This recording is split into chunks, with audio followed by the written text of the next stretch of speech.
दोस्तों, आज आप सभी के लिए बहुत बड़ी खुशखबरी है, तो क्लास को ज़रा भी स्किप नहीं करना है। जो मैं कहने वाला हूँ प्लीज़ उसे ध्यान से सुनिएगा। दोस्तों, जैसा कि मैंने आप सभी से वादा किया था कि आप सभी लोगों का सभी सब्जेक्ट का सिलेबस मैं पूरा कंप्लीट कराऊँगा। आप बीए सेमेस्टर वाला के साथ जुड़े हुए हैं, तो मैं आपको निराश नहीं करूँगा। आप सभी लोगों की परीक्षा मेरी ज़िम्मेदारी है दोस्तों, और आज यह ज़िम्मेदारी पूरी हो गई है, ठीक है? देखिए, मैंने हिंदी, प्राचीन इतिहास, इतिहास और आज फर्स्ट सेमेस्टर का समाजशास्त्र का जो सिलेबस है ऑब्जेक्टिव क्वेश्चंस का, वो आज पूरा हो जाएगा। ये लास्ट आपका क्लास है। इसके बाद आपका महासंग्राम रिवीजन क्लासेस आएंगी, ठीक है? यानी केवल रिवीजन होगा। आपका जो सब्जेक्ट है वो 8 यूनिट वो आज कंप्लीट हो जाएगा पूरा, ठीक है? देखें दोस्तों, आपके सब्जेक्ट में 8 यूनिट है और आठों यूनिट से मैंने 4 से 5 मॉडल पेपर सॉल्व कराया है। तो सभी मॉडल पेपर देख लीजिएगा, आपका एक भी क्वेश्चंस कहीं से छूटा नहीं है, ये बात ध्यान रखिएगा। दोस्तों, मैंने क्वेश्चन पेपर भी आपका सॉल्व कराया है। आपके एग्जाम से पहले आपको महासंग्राम रिवीजन क्लासेस में मैं आपको प्रोवाइड कराऊंगा, ठीक है? दोस्तों, बात को ध्यान से सुनने के लिए और इतना प्यार और सपोर्ट देने के लिए आप सभी लोगों का तहे दिल से धन्यवाद। दोस्तों, चले स्टार्ट करते हैं आज की क्लास। जय हिंद दोस्तों, स्वागत है आप सभी का अपने यूट्यूब परिवार बीए सेमेस्टर वाला में। दोस्तों, आज के इस क्लास में हम सभी लोग कवर करेंगे BA first year first semester social science या फिर सोशोलॉजी समाजशास्त्र। आपके पेपर का नाम है introduction to basic concept of sociology. आप लोगों का न्यू बैच तो स्टार्ट ही है शुरू से 2024 एग्जाम के लिए, 2025 एग्जाम के लिए, और ये जो क्लास है 2026-2027 एग्जाम के लिए भी मोस्ट इंपॉर्टेंट होगी। ऐसा क्यों सर जी? क्योंकि आपका सिलेबस चेंज ही नहीं होने वाला है, ठीक है? चलें, इसमें दोस्तों बात करें दीनदयाल उपाध्याय गोरखपुर विश्वविद्यालय की, तो डीडीयू का जो पेपर कोड है सोशियोलॉजी का FSOC 101 है। आपके विश्वविद्यालय का जो भी पेपर कोड होगा आप लोग कमेंट बॉक्स में कमेंट जरूर करेंगे। ये मॉडल पेपर 4 है, क्लास भी 4 है, ठीक है? लगभग मैंने 5 मॉडल, ये 5वां मॉडल पेपर है लगभग, तो कोई बात नहीं है। आपके ये लास्ट क्लास है आपका मॉडल पेपर का, ठीक है? ये बात आप लोग ध्यान रखिएगा। आज की क्लास बहुत ही ज़्यादा इंपॉर्टेंट होने वाली है, तो लास्ट तक जरूर देखेंगे, ठीक है? दोस्तों, इसमें हम लोग कवर करने वाले हैं top 100 most important objective question answer with important notes, ठीक है? आप सभी लोग जानते हैं, आप हमारे साथ जुड़े हैं, मैं नोट्स के साथ आपकी क्लासेस कराता हूं, ठीक है? वो भी जो नोट्स होते हैं और जो पीडीएफ होते हैं बिल्कुल फ्री में मैं देता हूं। अभी बताऊंगा कैसे पाना है। देखें, अब बात करते हैं एग्जाम की, तो ऑब्जेक्टिव एग्जाम दीनदयाल उपाध्याय गोरखपुर विश्वविद्यालय में होगा, राजा महेंद्र प्रताप सिंह स्टेट यूनिवर्सिटी में होगा, डॉक्टर भीमराव अम्बेडकर यूनिवर्सिटी में, माँ सुकुम्बारी यूनिवर्सिटी में, जहाँ तक उम्मीद है सिद्धार्थ यूनिवर्सिटी में भी होने वाला है, महात्मा गांधी काशी विद्यापीठ में लिखित एग्जाम होंगे, छत्रपति साहू जी महाराज यूनिवर्सिटी में लिखित एग्जाम होंगे, राम मनोहर लोहिया अवध विश्वविद्यालय में भी आपके लिखित एग्जाम होंगे, लखनऊ यूनिवर्सिटी में, महात्मा ज्योतिबा फुले रोहिलखंड यूनिवर्सिटी में लिखित एग्जाम होगा, बीयू झांसी में भी, एएमयू, बीएचयू, जो भी है साथियों, जितने भी यूनिवर्सिटी हैं, वीर बहादुर सिंह पूर्वांचल यूनिवर्सिटी है, चौधरी चरण सिंह यूनिवर्सिटी है, जननायक चंद्रशेखर जो बलिया में विश्वविद्यालय है, वहाँ से देखें उत्तर प्रदेश में लगभग लगभग 60% कॉलेज में आपके लिखित एग्जाम होंगे। जहाँ भी आपके ऑब्जेक्टिव एग्जाम है उत्तर प्रदेश में जितने भी यूनिवर्सिटी है, भारत में जितने भी यूनिवर्सिटी है, सभी के लिए इंपॉर्टेंट है, ये बात ध्यान रखेंगे, ठीक है? चलिए, चिंता करने की आपको कोई आवश्यकता नहीं है। आप लोग मॉडल पेपर क्वेश्चन पेपर देखते रहिए, बहुत ही शानदार तरीके से आपका एग्जाम जाएगा। चलिए स्टार्ट करते हैं साथियों। इसमें आपका पहला प्रश्न पूछा गया है, किसने परिस्थिति का वर्गीकरण प्रदत्त एवं अर्जित परिस्थिति के रूप में किया? राल्फ लिंटन महोदय ने, आगबर्न ने, किंग्सले डेविस ने, या फिर ब्रिस्टेड महोदय ने? बताइए। परिस्थिति का वर्गीकरण ध्यान से देखिएगा, परिस्थिति का वर्गीकरण प्रदत्त एवं अर्जित परिस्थिति के रूप में किसने किया है? तो राल्फ लिंटन ने किया है। ए ऑप्शन आपका राइट है। अब चलिए थोड़ा सा इसके बारे में जान लीजिए, जो आपके एग्जाम में पूछे जाते हैं, बहुत ही इंपॉर्टेंट है ये की पॉइंट। देखें, राल्फ लिंटन ने सबसे पहले परिस्थिति को प्रदत्त और अर्जित परिस्थिति के रूप में बांटा था। उन्होंने अपनी किताब स्टडी ऑफ मैन में यह वर्गीकरण किया था। आपके एग्जाम में पूछा जाता है कि राल्फ लिंटन ने प्रदत्त एवं अर्जित परिस्थिति को किस किताब में बांटा है? स्टडी ऑफ मैन में बांटा है। पूछा जाता है स्टडी ऑफ मैन पुस्तक को किसने लिखा है? राल्फ लिंटन ने लिखा है, ठीक है? परिस्थिति का मतलब क्या होता है? ठीक है, इसका मतलब होता है कि समाज में किसी व्यक्ति को मिलने वाला पद, ठीक है? और जो परिस्थिति होती है दोस्तों, ये दो प्रकार की होती है, एक होती है प्रदत्त परिस्थिति और दूसरा होता है अर्जित परिस्थिति, ठीक है? चले, और ये जो नोट्स मैं आपको पढ़ा रहा हूँ ये बिल्कुल फ्री में आपको मिलेगा, और ये जो पीडीएफ है ये भी आपको बिल्कुल फ्री में मिलेगा, आपको एक भी पैसा नहीं देना है। कहाँ से मिलेगा सर जी? तो देखिए टेलीग्राम ग्रुप का लिंक दिया गया डिस्क्रिप्शन बॉक्स में, उसे तुरंत जाइए और ज्वाइन कर लीजिए। जहाँ आपका क्लास मिलेगा, क्लास के ठीक नीचे आपको पीडीएफ मिलेगा और ये सारे नोट्स मिलेंगे आपको बिल्कुल फ्री में, एक भी पैसा नहीं देना है। मैं जानता हूँ देखिए जो चीज़ फ्री में मिलता है उसकी कोई वैल्यू नहीं करता है, लेकिन ये आपके लिए मोस्ट इम्पोर्टेंट है, ठीक है? इसमें आपका रिवीजन भी होता रहेगा और आपको ये सारे नोट्स भी मिल जाएँगे बिल्कुल फ्री में, एकदम आराम से पढ़ सकते हैं, ठीक है? चलें, तो ज़रूर जॉइन कर लीजिएगा और जो इसमें पीडीएफ है वो ज़रूर आप लोग डाउनलोड कर लीजिएगा, पढ़िएगा, बहुत ही शानदार है, ठीक है? चलिए दूसरा प्रश्न क्या है? किसने पर्यावरण को प्राकृतिक एवं मानव निर्मित में वर्गीकृत किया है? तो मैकाइवर ने पर्यावरण को प्रकृति एवं मानव निर्मित में वर्गीकृत किया है। डी ऑप्शन आपका राइट है। तीसरा प्रश्न आपका पूछा गया, बहुत ही शानदार प्रश्न है। Elementary forms of the religious life पुस्तक किसने लिखी है? तो इस पुस्तक को लिखने वाले हैं इमाइल दुर्खिम, ये ऑप्शन आपका राइट है। चलिए आगे बढ़ते हैं। पूछा जाता है कि elementary forms of the religious life पुस्तक कब प्रकाशित हुई थी? तो ध्यान रखिएगा, elementary forms of the religious life किताब, इसको फ्रांसीसी समाजशास्त्री एमिल दुर्खिम ने लिखा था। आपके एग्जाम में पूछा जाता है एमाइल दुर्खिम किस देश के रहने वाले हैं, किस देश के समाजशास्त्री हैं? फ्रांस के समाजशास्त्री हैं, ठीक है? अच्छा, यह किताब साल 1912 में प्रकाशित हुई। Elementary forms of the religious life 1912 में प्रकाशित हुई थी, ये बात ध्यान रखिएगा, ठीक है? इस किताब को फ्रेंच, ठीक है, इस किताब का फ्रेंच में नाम क्या है? लेस फॉर्म्स एलिमेंटेयर्स डे ला वी रिलीजियस। तो आप लोग पीडीएफ जरूर डाउनलोड कर लीजिएगा, देखिएगा बहुत सारे मोस्ट इंपॉर्टेंट प्रश्न हैं, ठीक है? भूमिका प्रतिमान की अवधारणा दी गई थी। भूमिका प्रतिमान की अवधारणा हटके मर्टन के द्वारा दी गई थी, ये ऑप्शन आपका राइट है। चलिए आगे बढ़ते हैं। इसमें बहुत ही जो ये प्रश्न है, जो मैंने आपको ये प्रश्न बताया है कि भूमिका प्रतिमान की अवधारणा दी गई है, तो आर के मार्टन के द्वारा दी गई है, ये ऑप्शन आपका राइट है चौथे का। इसी में एक प्रश्न पूछता है कि प्रतिमान की अवधारणा किसने दी है, ठीक है? ये भी आपके एग्जाम में प्रश्न पूछा जाता है, तो ध्यान से देखिएगा आप सभी लोग, ठीक है? देखिए भूमिका प्रतिमान की अवधारणा को आर के मार्टन ने दिया था, ठीक है? भूमिका प्रतिमान का मतलब क्या होता है कि किसी एक सामाजिक स्थिति में एक से ज़्यादा भूमिकाएं हो सकती हैं, ठीक है? भूमिका भूमिका प्रतिमान में। अच्छा, जो प्रतिमान शब्द है इसको थॉमस कुन ने गढ़ा था। आपके एग्जाम में पूछता है प्रतिमान शब्द को किसने गढ़ा था? थॉमस कुन ने गढ़ा था, ठीक है? थॉमस कुन ने साल 1962 में अपनी किताब the structure of scientific revolution में प्रतिमान बदलाव की अवधारणा को जन्म दिया था। आपके एग्जाम में पूछता है कि जो प्रतिमान शब्द है इसको किस पुस्तक में लिखा गया है? The structure of scientific revolution में। पूछता है the structure of scientific revolution नामक पुस्तक किसकी है? थॉमस कुन की है। और जो प्रतिमान शब्द है 1962 में 1962 में इस किताब में प्रतिमान शब्द को गढ़ा गया था, ये बात ध्यान रखिएगा, ठीक है? थॉमस कुन के द्वारा। चलिए पांचवा प्रश्न देखेंगे, आपका क्या पूछा गया है? निम्नलिखित में से कौन सी सहयोग की विशेषता नहीं है?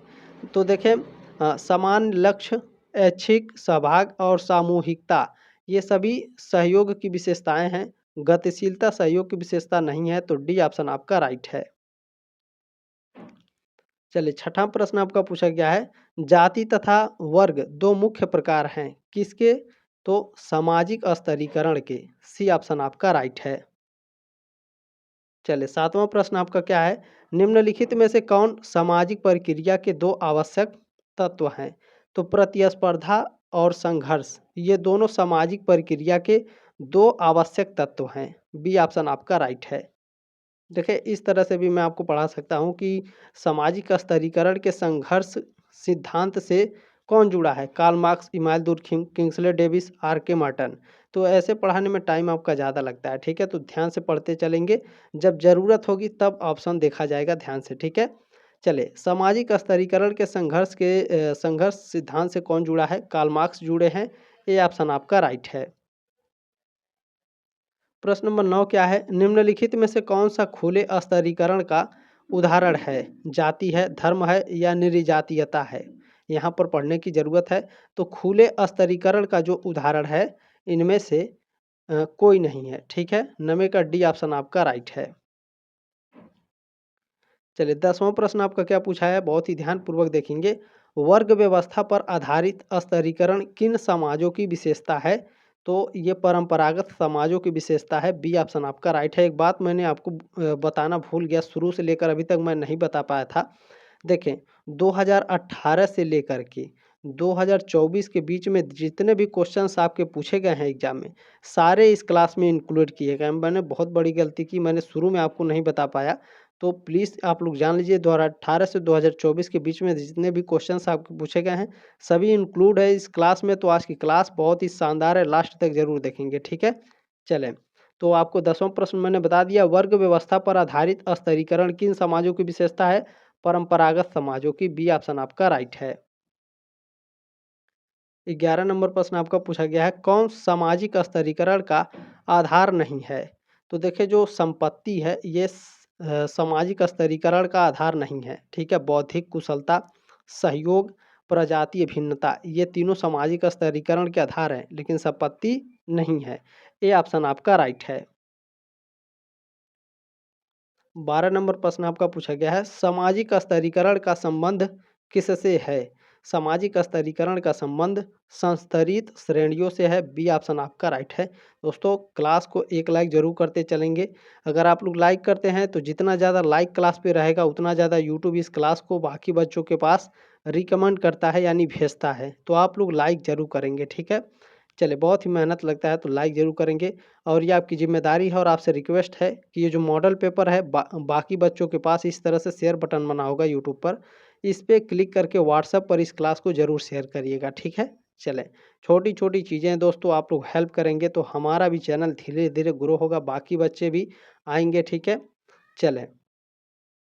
प्रश्न नंबर 13 क्या है, मूल परिस्थिति की अवधारणा को किसने दिया? बहुत ही मोस्ट इंपॉर्टेंट ये प्रश्न है। मूल परिस्थिति की अवधारणा, मूल परिस्थिति की अवधारणा राल्फ लिंटन ने दिया है, सी ऑप्शन आपका राइट है।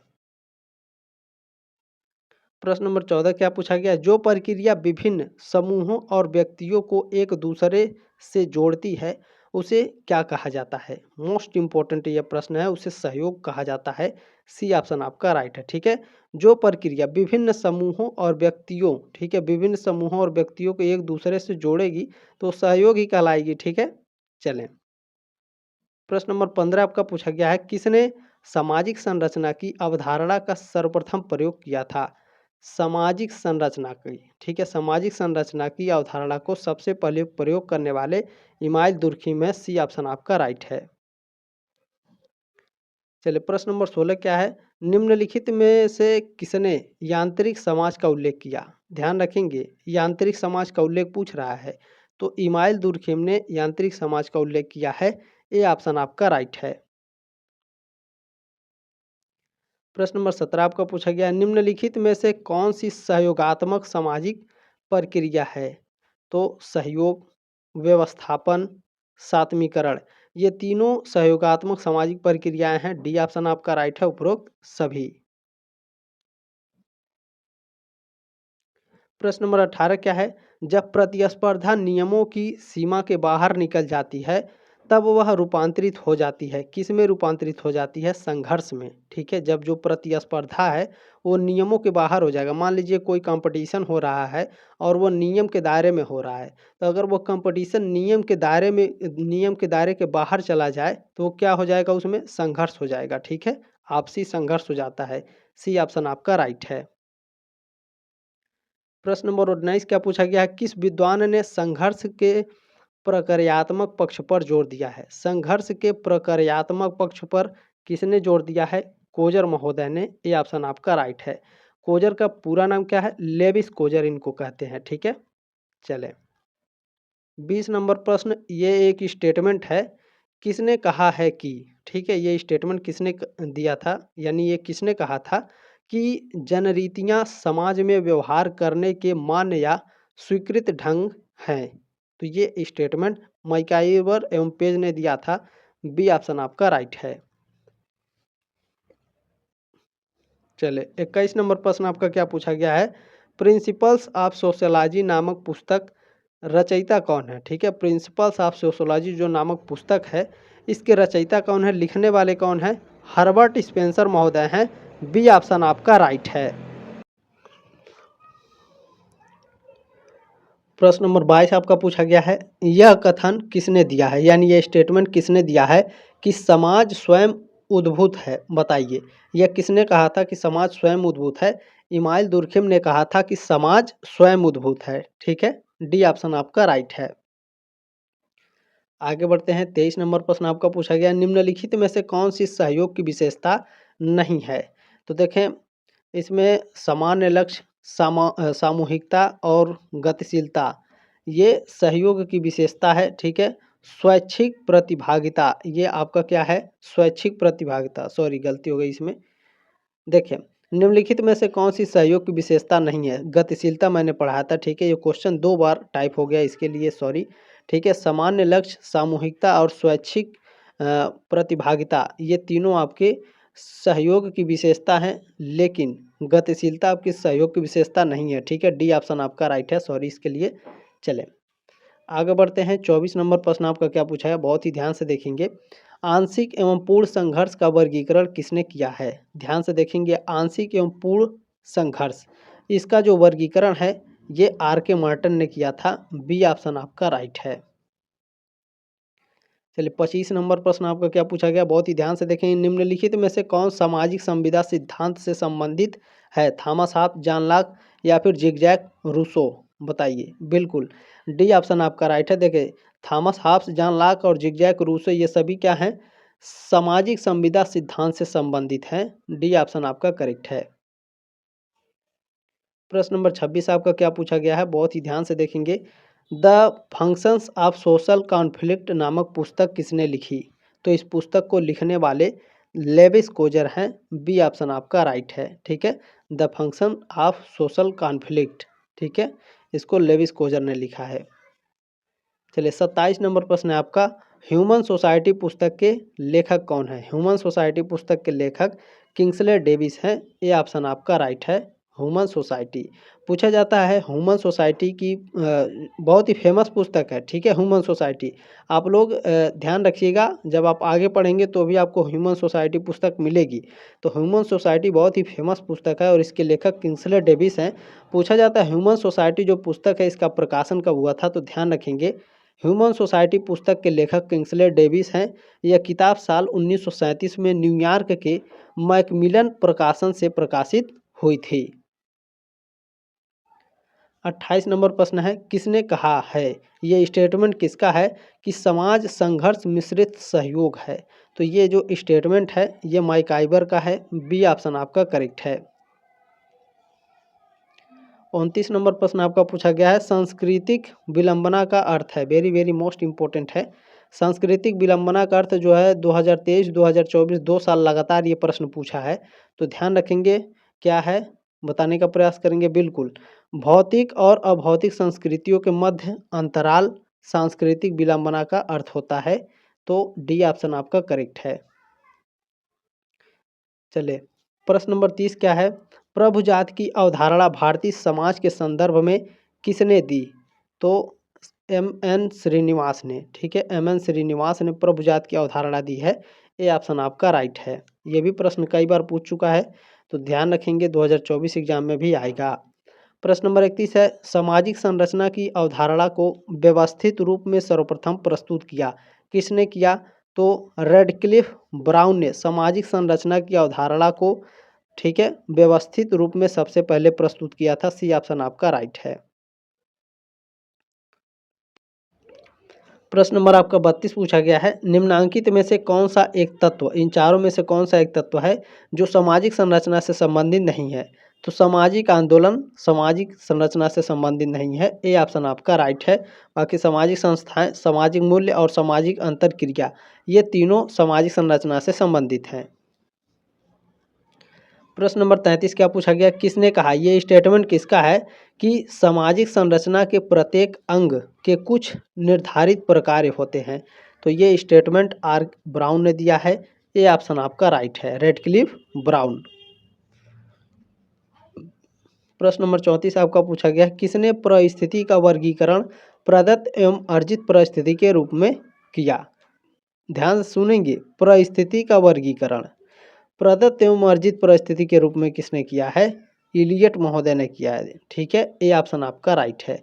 परिस्थिति का वर्गीकरण पूछा है, ये बात ध्यान रखिएगा। ठीक है, चले प्रश्न नंबर आपका 35 क्या पूछा गया है? कूले यानी चार्ल्स कूले के अनुसार प्राथमिक समूह का उदाहरण है। तो चार्ल्स कूले के अनुसार प्राथमिक समूह का उदाहरण परिवार होता है। सी ऑप्शन आपका राइट है। प्रश्न नंबर 36 क्या 36 नंबर प्रश्न आपका पूछा गया है, निम्नलिखित में से सामाजिक नियंत्रण की संस्था कौन सी है? सामाजिक नियंत्रण की संस्था राज्य, परिवार और धर्म ये सभी हैं। डी ऑप्शन आपका राइट है। प्रश्न नंबर 37 पूछा गया है, निम्नलिखित में से कौन सा सही सुमेलित है?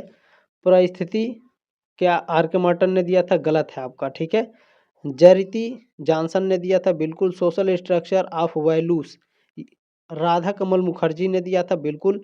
सामाजिक भौतिकी इमाइल दुर्खीम से संबंधित है, बिल्कुल राइट है, यानी ऑप्शन नंबर ए इनकरेक्ट है आपका। ठीक है, ध्यान रखेंगे। प्रश्न नंबर 38 क्या है? लिंटन यानी राल्फ लिंटन ने अपनी पुस्तक में प्रदत्त और अर्जित परिस्थितियों में भेद किया, उस पुस्तक का नाम है? तो उस पुस्तक का नाम द स्टडी ऑफ मैन है। सी ऑप्शन आपका राइट है। इसीलिए मैं बोलता हूं कि जो मैं नोट्स पढ़ाता हूं बिल्कुल भी स्किप नहीं करना है। प्रश्न नंबर 39 है आपका, प्रदत्त परिस्थिति निर्धारित होती है योग्यता द्वारा, उपलब्धि द्वारा या फिर जन्म से? प्रदत्त परिस्थिति जो होती है ये जन्म से निर्धारित होती है। सी ऑप्शन आपका राइट है। प्रश्न नंबर 40 आपका पूछा गया, निम्नलिखित में से कौन सा सुमेलित नहीं है? तो यानी 3 आपके सुमेलित हैं, एक आपका सुमेलित नहीं है। देखेंगे ध्यान से। पद एवं भूमिका राल्फ लिंटन ने दिया था, बिल्कुल राइट है। संघर्ष का सिद्धांत कार्ल मार्क्स ने दिया था, ये भी करेक्ट है। सामाजिक समझौते का सिद्धांत मैक्स वेबर ने नहीं दिया था दोस्तों। जनरीतियों का संबंध समनर ने दिया था, ये राइट है। सामाजिक समझौते का सिद्धांत किसने दिया था? थॉमस हॉब्स, जॉन लॉक और जिग जैक रूसो जैसे विचारकों ने स्थापित किया था सामाजिक समझौते का सिद्धांत। ठीक है, ध्यान रखेंगे। प्रश्न नंबर 41 क्या है? प्रतिस्पर्धा किस प्रकार की सामाजिक प्रक्रिया है? बताइए, प्रतिस्पर्धा किस प्रकार की सामाजिक प्रक्रिया है? तो यह एक आंशिक पूर्ण रूप से पृथक्करण करने वाली प्रक्रिया है। बी ऑप्शन आपका राइट है।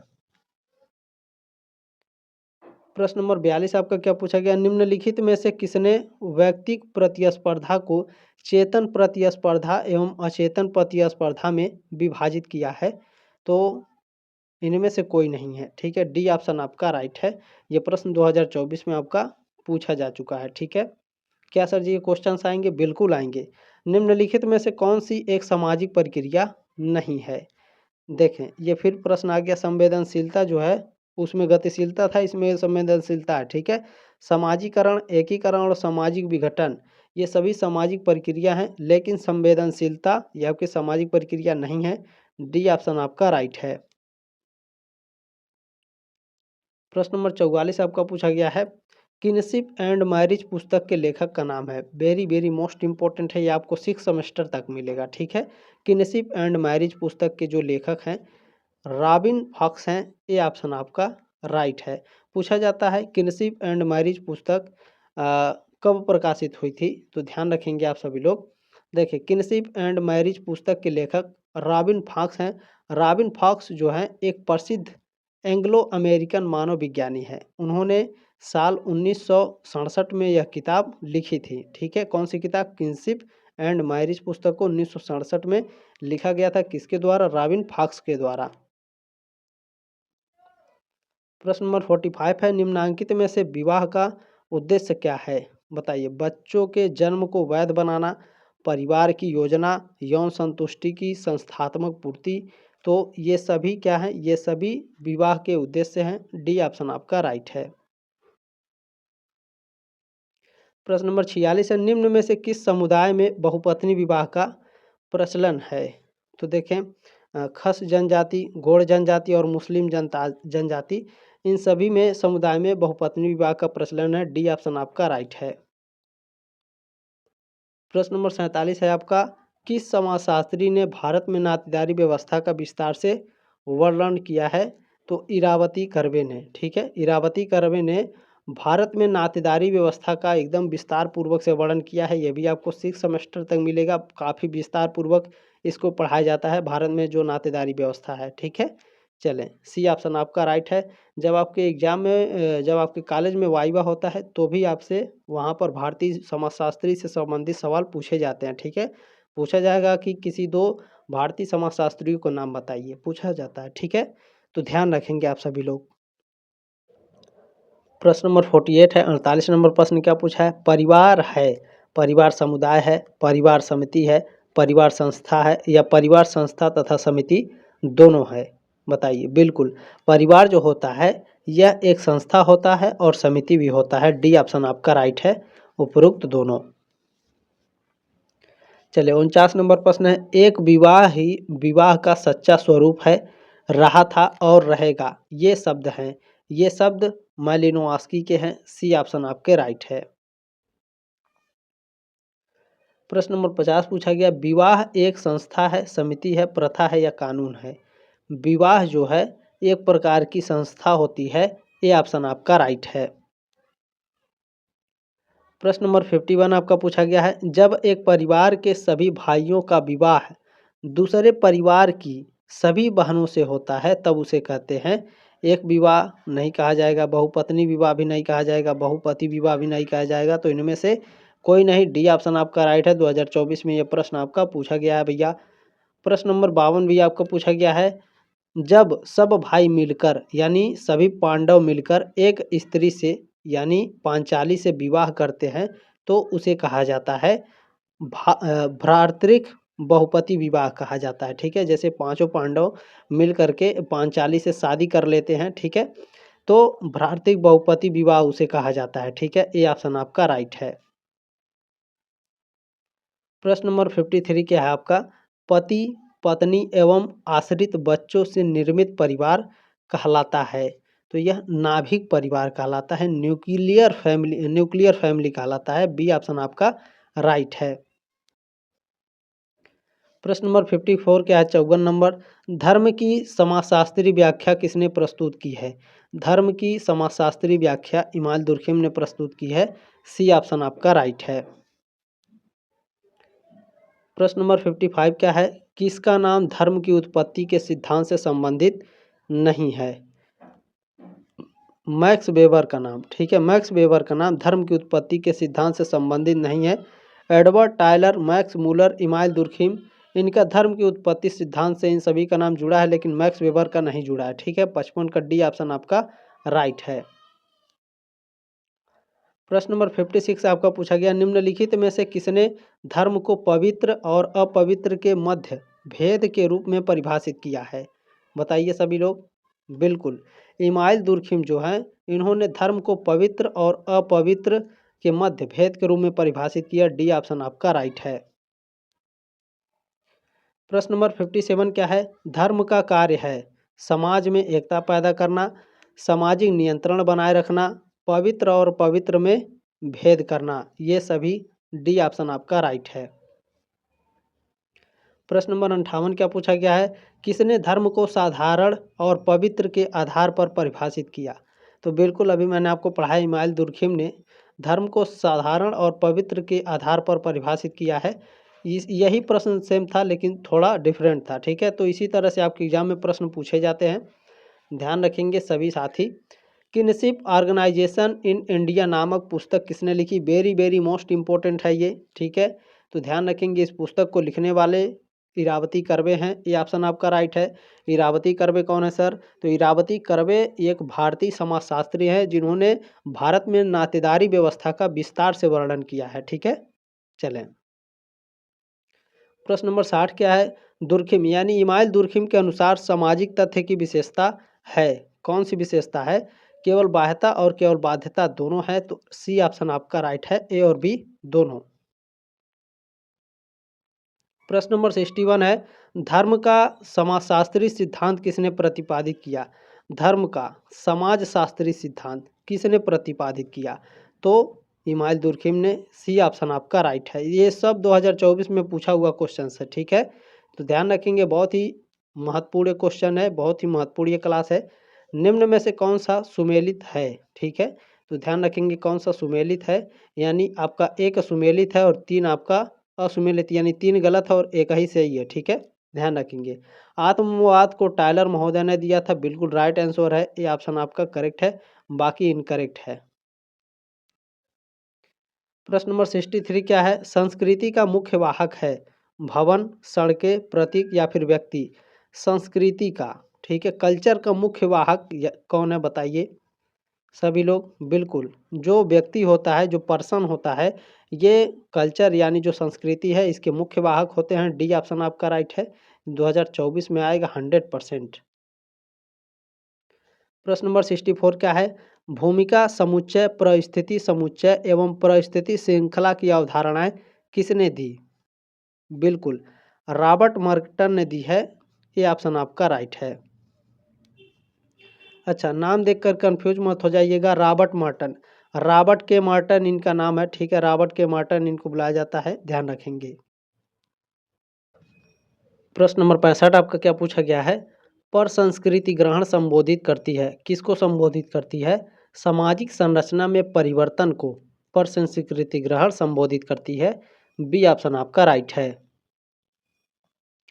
प्रश्न नंबर 66 क्या है? किसने सांस्कृतिक विलंबना की अवधारणा दिया है? Very very very most important है, लगातार कई साल आपके एग्जाम में ये पूछा है हर यूनिवर्सिटी में। सांस्कृतिक विलंबना की अवधारणा किसने दी है? अकबर महोदय ने दी है, बी ऑप्शन आपका राइट है। अब यहाँ पर की पॉइंट दिया गया है, ध्यान से देखेंगे। अकबर ने विकसित किया था सांस्कृतिक विलंबना की अवधारणा को, उन्होंने साल 1922 में इस अवधारणा को पेश किया था। प्रश्न नंबर 67 है, किसने कहा है, ये स्टेटमेंट किसका है कि संस्कृति पर्यावरण का मानव निर्मित भाग है? वेरी वेरी मोस्ट इंपॉर्टेंट है, ये भी लगातार आपका प्रश्न पूछा है, तो ध्यान रखेंगे। हर्ष कोविद महोदय ने ये स्टेटमेंट दिया था कि जो संस्कृति है ये पर्यावरण का मानव निर्मित भाग है, डी ऑप्शन आपका राइट है। प्रश्न नंबर आपका 68 क्या है? भौतिक एवं अभौतिक संस्कृति की अवधारणा किसने दी है? वेरी वेरी मोस्ट इंपॉर्टेंट प्रश्न है, ध्यान से देखेंगे सभी लोग। भौतिक एवं अभौतिक संस्कृति की जो अवधारणा है अकबर महोदय ने दी है, ये ऑप्शन आपका राइट है। चलिए अब 69 नंबर प्रश्न देखेंगे। सभ्यता में होने वाली बुद्धि जिस दिशा में होती है उसका नाम है, तो सभ्यता में होने वाली, सॉरी वृद्धि है, ठीक है गलती हो गई यहाँ पे। सभ्यता में होने वाली जो वृद्धि है जिस दिशा में होती है उसका नाम है, क्या नाम है? प्रगति है, डी ऑप्शन आपका राइट है। प्रश्न नंबर 70 क्या है आपका? निम्नलिखित में से कौन संस्कृति की सबसे छोटी इकाई है? संस्कृति की सबसे छोटी इकाई बताइए कौन है? सांस्कृतिक प्रतिमान है, संस्कृति संकुल है, संस्कृति क्षेत्र है या संस्कृति तत्व है? संस्कृत की सबसे छोटी इकाई संस्कृति तत्व होती है, डी ऑप्शन आपका राइट है। प्रश्न नंबर 71 आपका पूछा गया है, कौन सा कथन संस्कृति की विशेषता के लिए गलत है? तो देखें, प्रत्येक समाज की संस्कृति एक जैसी होती है, ठीक है, ये जो कथन है संस्कृति की विशेषता के लिए गलत है, सी ऑप्शन आपका राइट है। प्रश्न नंबर 72 है, यह किसका कथन है, यानी ये स्टेटमेंट किसने दिया था कि सभ्यता संस्कृति का पर्यावरण है? बताइए, बिरस्टेन महोदय ने कहा था, मैकाइवर ने कहा था, जिन्सबर्ग ने या फिर ब्राउन ने? किसका कथन है? सभ्यता संस्कृति का पर्यावरण है, इसको कहने वाले व्यक्ति मैकाइवर है, बी ऑप्शन आपका राइट है। प्रश्न नंबर 73 क्या है? 73 नंबर प्रश्न है, फोकवेज शब्द का सृजन किया। फोकवेज शब्द का जो सृजन है ये समनर महोदय ने किया है, 73 का बी ऑप्शन आपका करेक्ट है। अगला प्रश्न देखते हैं आपको क्या पूछा गया है, सॉरी जो यहाँ पर नोट्स दिए गए हैं ध्यान से देखिएगा। फोकवेज शब्द का सृजन येल विश्वविद्यालय के राजनीति और सामाजिक विज्ञान के प्रोफेसर विलियम ग्राहम समनर ने किया था। उन्होंने साल 1906 में अपनी किताब फोकवेज में इस अवधारणा को पेश किया था, ठीक है। चले प्रश्न नंबर 74 है आपका, द्वितीयक समूहों को शीत जगत का नाम किसने दिया? द्वितीयक समूहों को, ठीक है, जो द्वितीयक समूह हैं इनको शीत जगत का नाम देने वाले चार्ल्स कूले हैं, बी ऑप्शन आपका राइट है।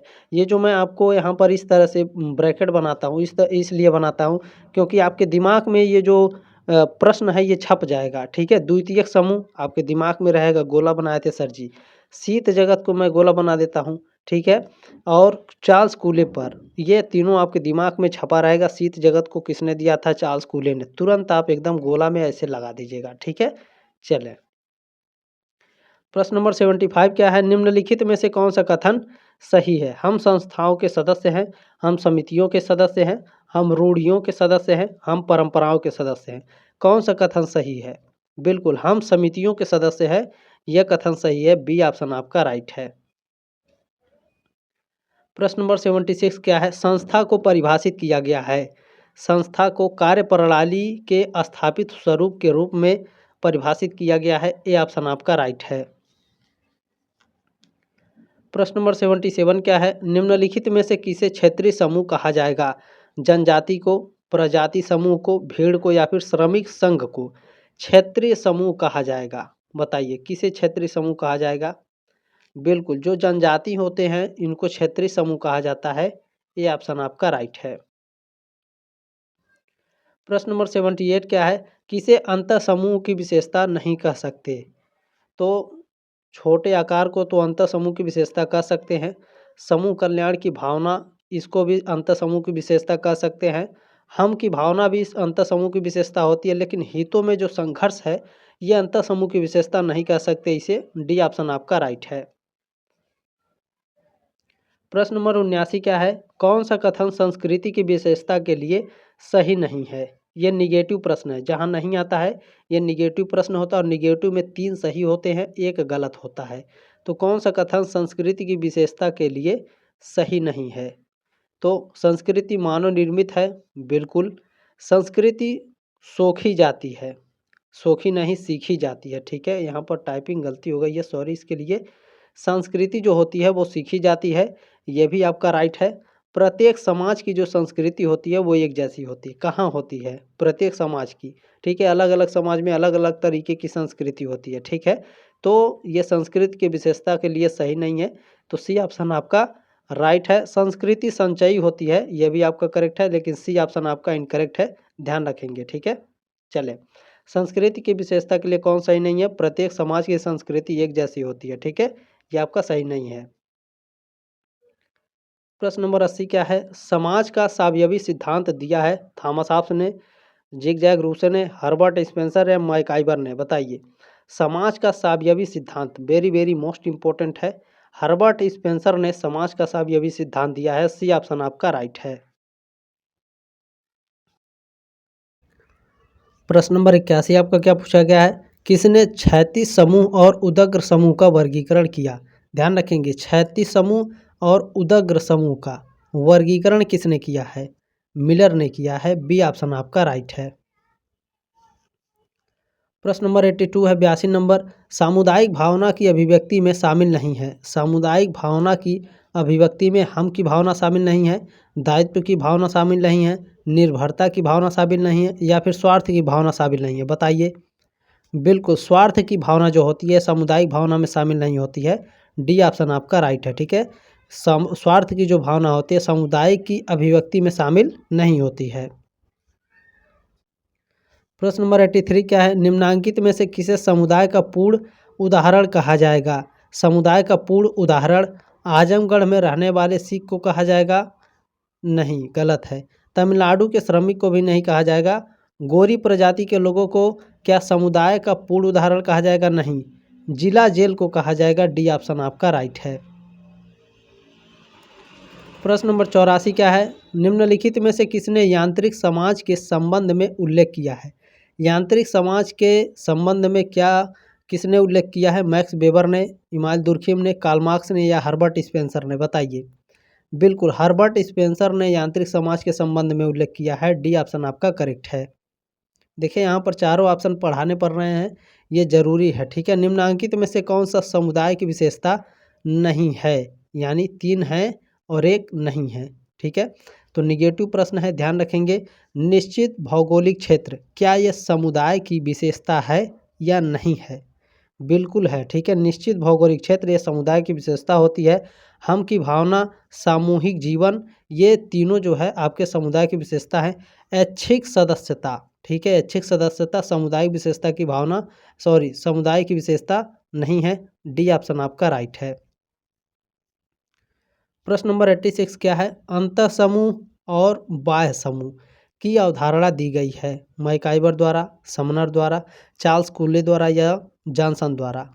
अंतः समूह और बाह्य समूह की जो अवधारणा है ये समनर महोदय ने दिया था। बी ऑप्शन आपका राइट है।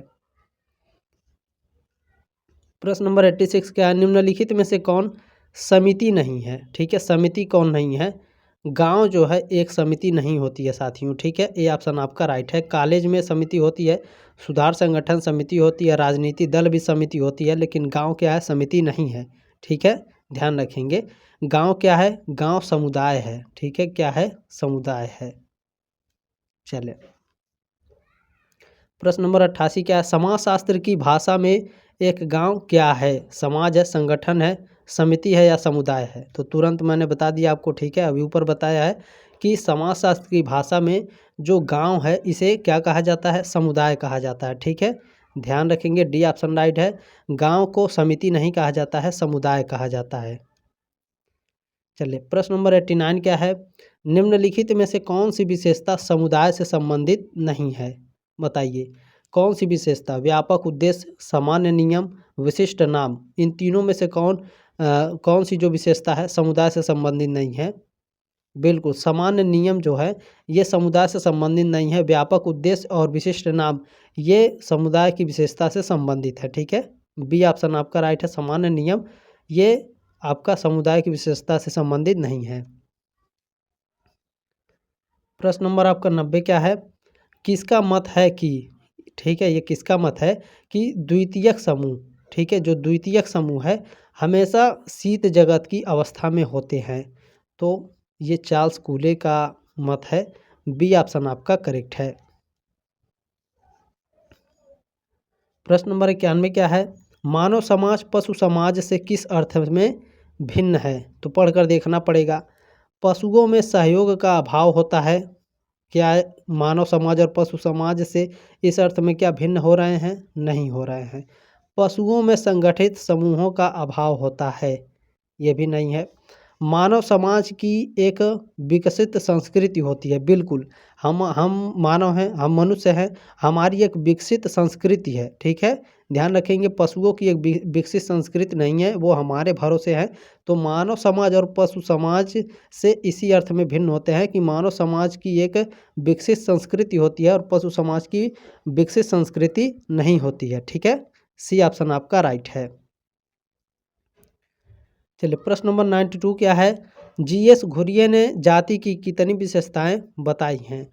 वेरी वेरी मोस्ट इम्पोर्टेंट है। लगातार हर यूनिवर्सिटी में हर साल पूछा जा रहा है कि जीएस घुरिये ने जाति की कितनी विशेषताएं बताई थी। तो कुल 6 विशेषताओं को इन्होंने उल्लेख किया था।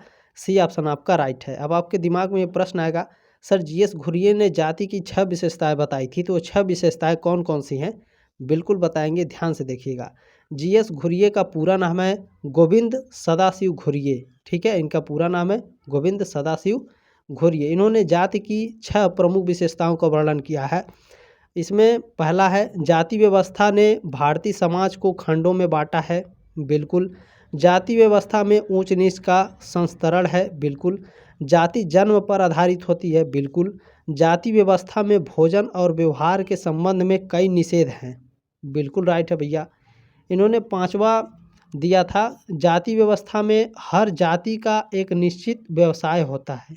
राइट है, जो पीढ़ी दर पीढ़ी हस्तांतरित होता है, यानी आपके पिताजी किए हैं तो आप भी करेंगे। ठीक है। इन्होंने 6वीं अवधारणा दी थी कि जाति एक अंतर्विवाही समूह है जिसमें हर व्यक्ति को अपनी ही जाति में विवाह करना होता है। ठीक है। यदि हम निषाद हैं तो निषाद में ही शादी करेंगे, यदि आप यादव हैं तो यादव में ही शादी करेंगे, यदि आप किसी दूसरे धर्म के हैं तो दूसरे धर्म में ही शादी करेंगे, मुस्लिम धर्म है तो मुस्लिम धर्म में ही शादी करेंगे, हिंदू धर्म है हिंदू धर्म में ही शादी करेंगे। तो ये समाज की अवधारणा दी है, 6 प्रकार के बताए हैं जीएस घुरिये ने। बहुत ही शानदार है, ये बात ध्यान रखेंगे। अच्छा, ये लिखित क्वेश्चन पेपर में भी आता है, ये ध्यान रखिएगा। जो दीनदयाल उपाध्याय गोरखपुर विश्वविद्यालय के बच्चे हैं, आपको 5 क्वेश्चन लिखने के लिए भी आता है, तो इनका लिखने के लिए आएगा तो आप लोग ध्यान से लिख सकते हैं इसे। ठीक है, देखें। जीएस घुरिये एक भारतीय शिक्षाविद और समाजशास्त्र के प्रोफेसर थे। उन्होंने जाति का अध्ययन अपनी किताब caste and race in India में किया था। पूछता है caste and race in India पुस्तक के लेखक कौन है? जीएस घुरिये हैं। जीएस घुरिये का पूरा नाम क्या है? गोविंद सदाशिव घुरिये। प्रश्न नंबर 93 क्या है? किसने कहा है? ये स्टेटमेंट किसका है कि सभ्यता सदैव आगे बढ़ती रहती है परंतु संस्कृति नहीं? तो ये स्टेटमेंट मैकआइवर और पेज का है। बी ऑप्शन आपका राइट है। चलिए प्रश्न नंबर 94 क्या है? बहुत ही ध्यान से देखेंगे, प्रश्न बड़ा है। किसने कहा? ये स्टेटमेंट किसका है? संस्कृति वह जटिल समग्रता है जिसमें ज्ञान, विश्वास, कला, आचार, कानून, प्रथा और ऐसी ही अन्य क्षमताओं और आदतों का समावेश रहता है जिन्हें मनुष्य समाज के सदस्य होने के नाते प्राप्त करता है। तो ये स्टेटमेंट हर्ष कोविद महोदय का है। डी ऑप्शन आपका राइट है। प्रश्न नंबर 95 क्या है? क्षैतिज समूह तथा समूह का वर्गीकरण देने वाले समाजशास्त्री का नाम क्या है? पहले आप इसे मैं घेरा बना देता हूँ। क्षैतिज समूह और क्या है? समूह का वर्गीकरण। ठीक है, क्षैतिज समूह और समूह का वर्गीकरण देने वाले समाजशास्त्री का नाम क्या है? मिलर है। सी ऑप्शन आपका राइट है। चलिए प्रश्न नंबर 96 है। 96 नंबर, निम्नांकित में से किसने ऐच्छिक तथा अनिवार्य समूहों को स्पष्ट किया? देखिए, ऐच्छिक समूह और अनिवार्य समूह को किसने स्पष्ट किया? बोगार्ट्स ने, रिवर्स ने, मर्डॉक ने या एल्वुड ने? बिल्कुल राइट आंसर है दोस्तों। सी ऑप्शन आपका राइट है। मर्डॉक ने ऐच्छिक और अनिवार्य समूह को स्पष्ट किया है। सी ऑप्शन आपका करेक्ट है। प्रश्न नंबर 97 क्या है? निम्नांकित में से किसे क्षेत्रीय समूह कहा जाएगा? जनजाति को, प्रजाति समूह को, एक क्षेत्र में शोर मचाती हुई भीड़ को या फिर श्रमिक संघ को? बिल्कुल बिल्कुल राइट है। अभी ऊपर भी इस प्रश्न को मैंने कराया है। ए ऑप्शन आपका राइट है। प्रश्न नंबर 98 है आपका। समनर ने किस पुस्तक में संस्था के उद्विकास को स्पष्ट किया? बताइए, जो समनर महोदय हैं इन्होंने किस पुस्तक में संस्था के उद्विकास को स्पष्ट किया है? तो फाकवेज। ठीक है, फाकवेज पुस्तक में समनर महोदय ने संस्था के उद्विकास को स्पष्ट किया है। ए ऑप्शन आपका राइट है। पूछा जाता है फाकवेज पुस्तक को किसने लिखा है? समनर ने लिखा है। चलिए प्रश्न नंबर आपका 99 क्या है? मनुष्यों का एक समूह जिसे सामान्यतः उद्देश्यों को प्राप्त करने के लिए संगठित किया जाता है उसे कहा जाता है, उसे समुदाय कहा जाता है दोस्तों। सी ऑप्शन आपका राइट है। प्रश्न नंबर 100 क्या है? किसने सामान्य बोध और समाजशास्त्री बोध के अंतर तथा संबंध को स्पष्ट किया? तो हारालम्बोस ने किया है। सी ऑप्शन आपका राइट है। चले अगला प्रश्न देखते हैं आपका क्या पूछा गया है। ये लास्ट प्रश्न है दोस्तों। आपने जो प्यारा सपोर्ट दिया इसके लिए बहुत बहुत धन्यवाद दोस्तों। एक लाइक ज़रूर कीजिएगा। इस क्लास को, इस मॉडल पेपर को आगे व्हाट्सएप पर ज़रूर शेयर करिएगा। सब्सक्राइब जरूर करिएगा ताकि आप 3 वर्षों तक हमारे साथ ज़रूर जुड़े रहें। ठीक है, चलिए लास्ट प्रश्न देखते हैं आपका क्या है। स्वरूपात्मक विचारधारा के साथ किसका नाम जुड़ा है? स्वरूपात्मक विचारधारा किसका नाम जुड़ा है? हाबाउस का, इमाइल दुर्खिम का, गिन्सबर्ग के या फिर सीमेल का? बिल्कुल, सीमेल महोदय का नाम स्वरूपात्मक विचारधारा के साथ जुड़ा है। डी ऑप्शन आपका राइट है। जल्दी मिलते हैं आपके नेक्स्ट क्लास में, तब तक के लिए जय हिंद, वंदे मातरम।